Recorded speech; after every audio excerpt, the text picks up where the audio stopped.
안녕하세요. 행복 다이어트입니다. 왜 쉬어도 피곤할까요?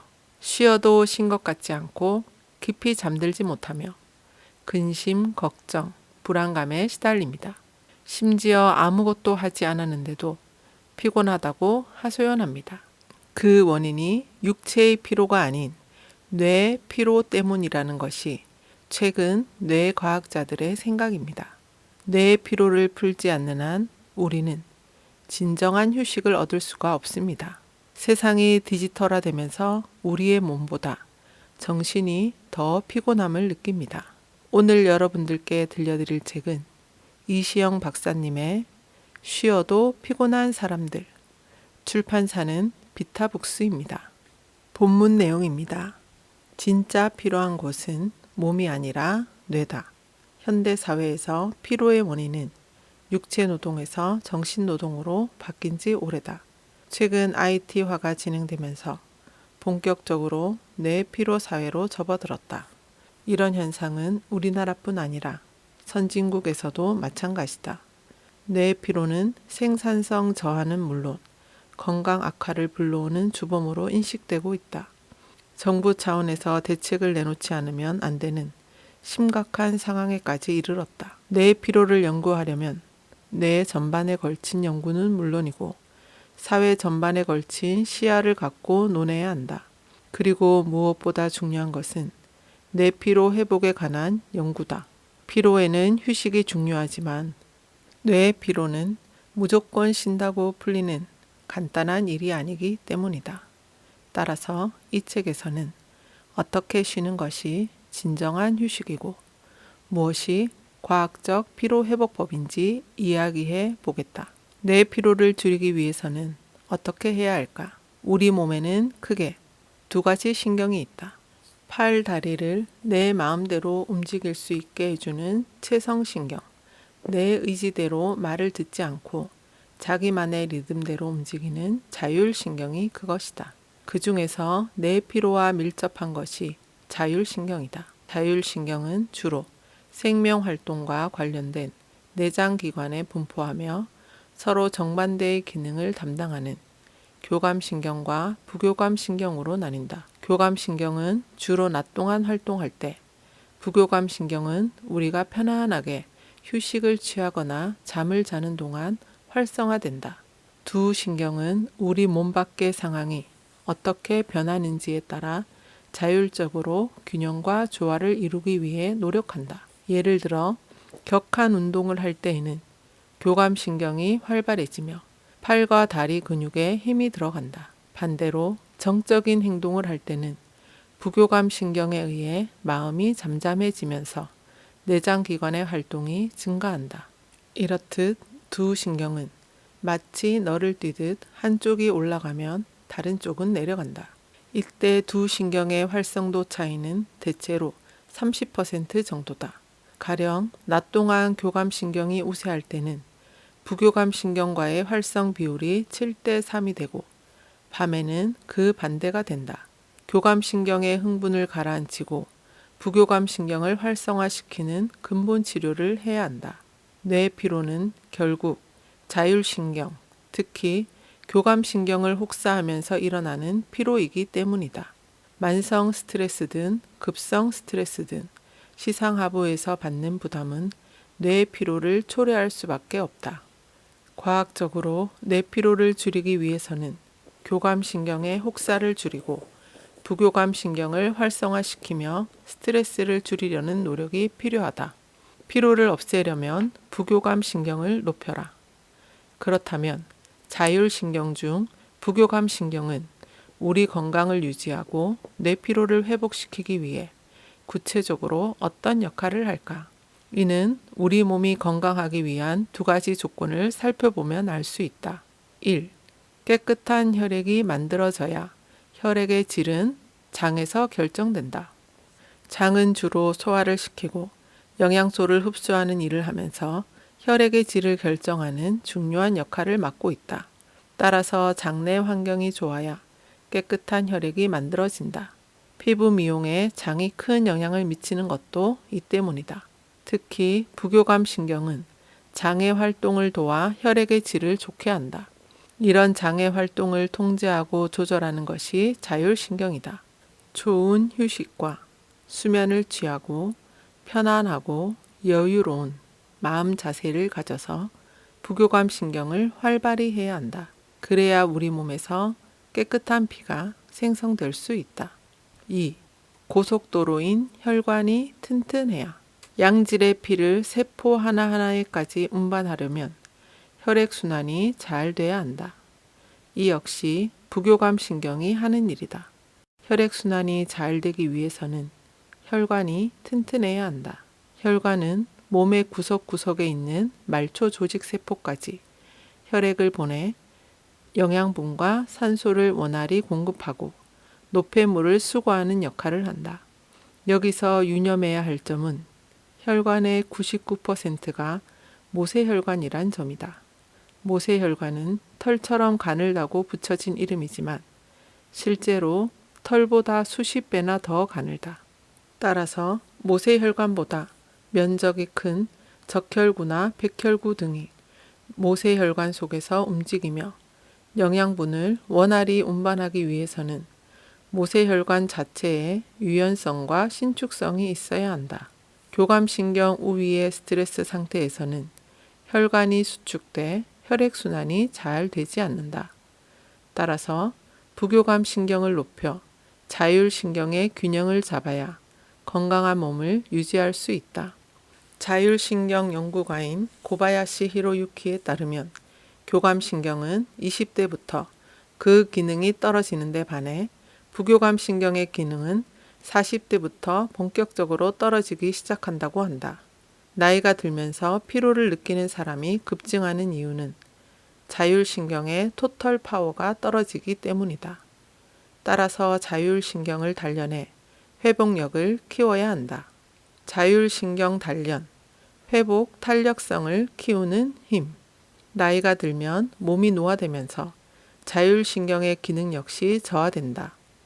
육체 노화에 따른 자율신경 기능의 저하는 어쩔 수 없는 일이지만 현대인의 잘못된 생활 습관으로 자율신경이 저하되는 문제는 무척 심각하다. 불행하게도 우리는 편의와 쾌적함, 효율을 추구하는 과학 문명의 발달로 자율신경 기능이 현저하게 저하되어 있다. 추우면 히터, 더우면 에어컨 버튼만 누르면 된다. 체온 조절이 저절로 되어 원래 이를 조절해야 할 자율신경이 할 일이 없어진다. 이런 상태가 오래가면 땀샘 기능이 퇴화되어 잠깐의 추위와 더위도 참지 못한다. 툭하면 감기에 걸리고 열사병에 걸릴 위험이 높다. 결국 스트레스에 대한 내성이 대단히 취약해진다. 그뿐 아니라 탈 것이 발명되고 보급되면서 걸을 일도 없고 숨이 가빠야 할 일도 없으니 자율신경이 심박수를 조절할 일도 호흡을 조절할 일도 별로 없다. 이대로 가면 자율신경이 퇴화되는 초비상사태가 올 수도 있다. 근본적인 해결책은 자율신경 기능을 강화해서 스트레스 내성을 키우는 것이다. 그러기 위해서는 자율신경의 균형 조정만으로는 부족하다. 자율신경을 더 튼튼하게 단련시켜야 한다. 자율신경을 단련하면 회복력이 강해진다. 저항력이라고도 하는데 자율신경이 불리한 상황에 직면해도 평형 상태로 다시 회복하는 능력을 말한다. 근력 단련만큼 쉽지는 않지만 다음에 몇 가지 팁을 일상에서 꾸준히 실천하면 크게 어렵지 않다. 1. 자주 조금씩 움직여라. 몸을 꾸준히 움직이자. 앉고 일어서는 일상의 작은 움직임에도 자율신경은 반응한다. 심박수가 빨라지고 호흡과 혈압이 오르는 등 자율신경이 변화를 조정하기 위해 움직인다. 나이 들수록 자율신경 기능이 떨어지는 것도 젊었을 때보다 활동이 줄어들었기 때문이다. 따라서 다음과 같이 일상을 바꿔보자. 첫째, 앉아서 일을 하는 동안에도 최대한 몸을 움직이자. 앉은 자세를 바꾸고 기지개를 켜고 목을 상하 좌우로 돌리고 다리나 발 뒤꿈치를 들었다 놓고 허리를 숙였다 펴는 등의 작은 움직임만으로도 굳어진 몸을 조금이나마 유연하게 만들며 자율신경을 단련시킬 수 있다. 기분도 한결 상쾌해진다. 둘째, 집안일을 하되 효율이 나쁘게 하자. 쉽고 빠르게 그리고 효율적으로. 오늘날 강조되고 있는 생활 방식이다. 그러나 편의성과 효율성만 추구하는 삶의 방식이 우리의 건강을 망치고 있다. 특히 전자레인지 버튼만 누르면 완성되는 레토르트 음식 섭취는 가급적 삼가자. 건강에 좋지 않은 음식 재료뿐만 아니라 몸을 움직이지 않아도 되기 때문에 자율신경의 기능이 저하된다. 내 손으로 직접 음식을 요리하자. 재료를 손으로 씻고 다듬으며 요리하는 과정은 효율은 떨어지겠지만 자율신경은 강화된다. 셋째, 옛날 서당에서 글을 읽듯 책을 읽자. 옛 서당에서 공부하던 학생들은 글을 읽을 때 소리를 내어 읽었다. 그뿐 아니라 몸도 옆으로 흔들며 읽었다. 오감으로 책을 읽었다. 조용히 앉아 눈으로만 빨리빨리 읽는 현대인의 독서 습관에 비하면 효율은 떨어지지만 자율신경 단련에는 효과적인 독서법이다. 넷째, 계단을 만나면 반가워하자. 요즘은 승강기 버튼만 누르면 가만히 있어도 저절로 위로 올라가니 세상 편하다. 그러나 아무런 운동이 안 된다. 계단 오르기는 일상에서 할 수 있는 최고의 운동법이다. 계단을 오르면 다리도 튼튼, 폐도 튼튼해진다. 심호흡도 하게 되어 자율신경 단련에 적격이다. 다섯째, 조킹을 하자. 조킹이란 조깅과 워킹을 합친 단어다. 걷는 것도 자율신경 단련에 좋지만 조깅을 할 때처럼 온몸을 가볍게 흔들며 걷는 조킹이 더욱 효과적이다. 여섯째, 책상 앞에 앉아 일을 할 때는 30분마다 일어섰다 다시 앉자. 30분 이상 같은 자세를 유지하면 자율신경도 평형 상태 그대로를 유지한다. 이때 30분에 한 번씩 일어나 기지개를 켜거나 스트레칭을 하는 등 작은 움직임이 필요하다. 2. 천천히 먹어라. 자율신경의 모든 활동은 어느 쪽이 우위이냐의 차이일 뿐이다. 교감신경 우위라도 부교감신경이 작동하지 않는 것이 아니다. 반대도 마찬가지다. 밥을 먹는 일은 부교감신경 우위지만 교감신경도 작동하고 있다. 음식을 천천히 씹으며 맛을 음미하는 일은 부교감신경, 저작 운동 자체는 교감신경 우위다. 그런데 이때 TV나 신문을 보면서 식사를 하면 교감신경이 흥분돼 두 신경의 미묘한 균형이 깨지고 결국 식사라는 원래의 목적에 방해가 된다. 따라서 식사를 할 때는 음식물을 천천히 씹고 가족이나 친구와 즐거운 대화를 나누며 부교감신경 우위의 식사를 하려고 노력해야 한다. 3. 얇게 입어라. 우리 몸은 외부의 온도 변화에 따라 자율신경이 체온을 조절한다. 날이 추워지면 교감신경 우위로 자율신경이 자극돼 체온을 높인다. 그런데 옷을 너무 두껍게 입으면 자율신경이 조절할 필요도 없이 체온이 평소대로 유지된다. 자율신경의 조절 능력이 저하되는 것이다. 따라서 날이 춥더라도 건강을 위해서는 너무 두꺼운 옷을 입기보다는 얇은 옷을 여러 벌 겹쳐 입고 상황에 따라 벗고 입는 것이 좋다. 4. 10분 반신욕을 하라. 41도의 열탕에 들어가면 뜨거운 열기로 교감신경이 흥분된다. 10분 정도 열탕에 머무르면 20분 정도 가볍게 운동한 효과가 있다. 심부 체온이 당장 올라가지는 않지만 피부 체온이 오르면서 혈관이 확장해 혈액순환이 빨라지고 심박수가 높아지는 등 자율신경 단련의 효과를 볼 수 있다. 5. 스트레칭을 하라.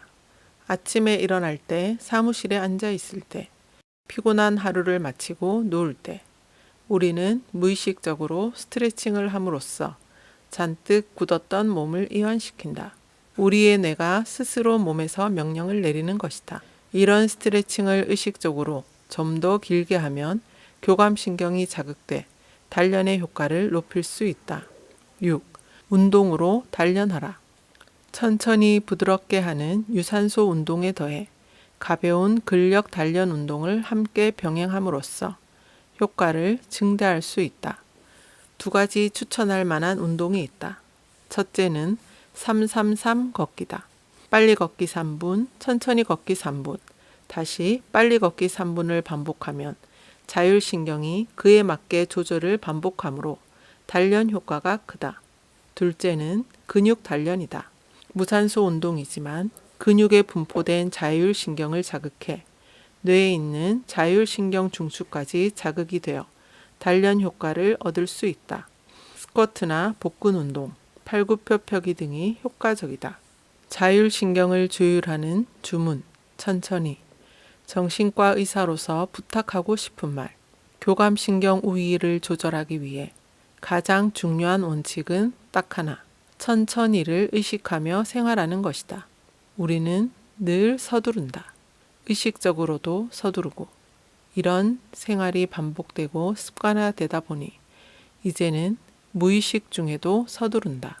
우리는 잠시도 긴장을 늦출 수 없는 사회 환경에서 하루하루를 살아가고 있다. 하지만 습관적으로 서두르는 생활 방식은 반드시 고쳐야 한다. 아무리 일이 바빠도 잠시 멈추고 심호흡을 하며 천천히 하고 되뇌어야 한다.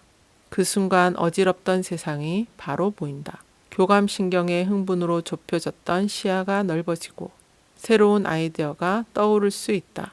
눈앞의 일에만 매달려 허둥대면 심신도 문제지만 창조적인 일을 해야 하는 당신에게는 아무 생각도 떠오를 수 없다. 정신과 의사로서 부탁한다.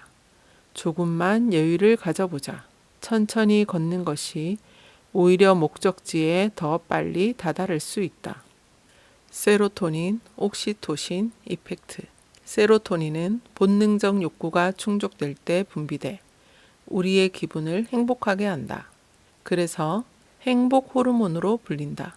반면 옥시토신은 지금까지 산모의 분만을 촉진하고 모성애가 발휘될 때 분비되는 호르몬으로 잘 알려져 왔다. 그러나 최근 연구에서는 이성 간의 사랑은 물론이고 동료나 이웃, 심지어 애완동물까지 상대에 대한 애정이 충만할 때 분비된다고 한다. 즉, 옥시토신은 사랑 호르몬이다. 행복 호르몬 세로토닌은 개인적이고 사랑 호르몬 옥시토신은 대상이 있어야 가능하다. 그러나 일상생활에서 두 호르몬을 굳이 나눠 생각할 필요는 없다. 함께 할 때 효과가 더 커진다는 게 내 생각이다. 아침 태양빛을 받으며 연인의 손을 잡고 30분만 걸어라. 이 한 문장 안에 햇볕과 걷기 운동, 그루밍, 스킨십 등 세로토닌과 옥시토신 분비를 촉진하는 3대 조건이 모두 충족되어 있다. 최고의 뇌 피로 회복제. 우리는 일상생활에서도 얼마든지 행복과 사랑의 감정을 얻을 수 있다. 진심으로 감사하고 감동하면 행복과 사랑의 마음은 절로 따라온다는 것을. 감사와 감동은 우리의 의지로도 충분히 만들어낼 수 있다. 생각해보면 세상 만사 감사하지 않은 일이 없다. 감사를 삶의 기반으로 삼고 살아가는 사람들은 모든 면에서 여유롭고 주위 사람에게 존경을 받는다. 무엇보다 자신에게 감사와 감동을 느끼고 살기에 우선 내 마음이 편하다. 뇌의 피로도 쌓일 시간이 없다. 스트레스의 대가 한스 셀리의 박사도 스트레스 홍수 시대인 오늘을 살아가는 비결로 감사를 으뜸으로 꼽았다. 스트레스가 뇌 피로의 가장 큰 원인이라면 감사와 감동이야말로 스트레스를 해소하고 뇌의 피로를 회복하는데 더없이 좋은 치료제라는 것이다. 뇌의 피로 예방과 회복에 감사와 감동보다 좋은 묘약은 없다. 웃음보다 6배 강한 치유법. 당신의 생애에서 가장 큰 감동을 느낀 적은 언제였는가? 우리는 감동받았던 순간을 떠올리는 것만으로도 기분이 좋아진다. 이런 좋은 기분이 뇌의 피로를 줄여준다. 한마디로 감동은 뇌 피로 회복에 빼놓을 수 없는 중요한 요소다. 감동의 순간 교감신경 흥분은 자취도 없이 사라지고 편안한 부교감신경 우위가 연출된다. 요즘 들어 기업들이 누차 강조하는 말도 감동이다. 고객 만족을 넘어 고객을 감동시켜야 한다고 말한다. 실제로 무슨 일을 하든 감동 없이는 되는 일이 없다. 예술 활동은 말할 것도 없고 교수의 강의도 감동이 없으면 학생들이 귀를 기울이지 않는다. 무슨 장사를 하든지 고객에게 만족을 넘어 감동을 줄 수 있어야 한다. 잔잔한 감동은 우리에게 하루를 살아가는 힘과 재미를 주고 벅찬 감동은 한 사람의 인생을 송두리째 바꿔놓기도 한다. 실제로 감동은 웃음 치료보다 무려 6배의 치유 효과가 있는 것으로 연구를 통해 밝혀졌다. 한 사람의 인생을 충분히 바꿀 만한 힘이 감동에 있다는 것이 과학적으로 증명된 것이다. 감동받는 것도 좋은 일이지만 무엇보다 당신이 감동을 주는 주인공이 되자. 다른 사람을 감동시키고자 하는 건 인간의 본성이다.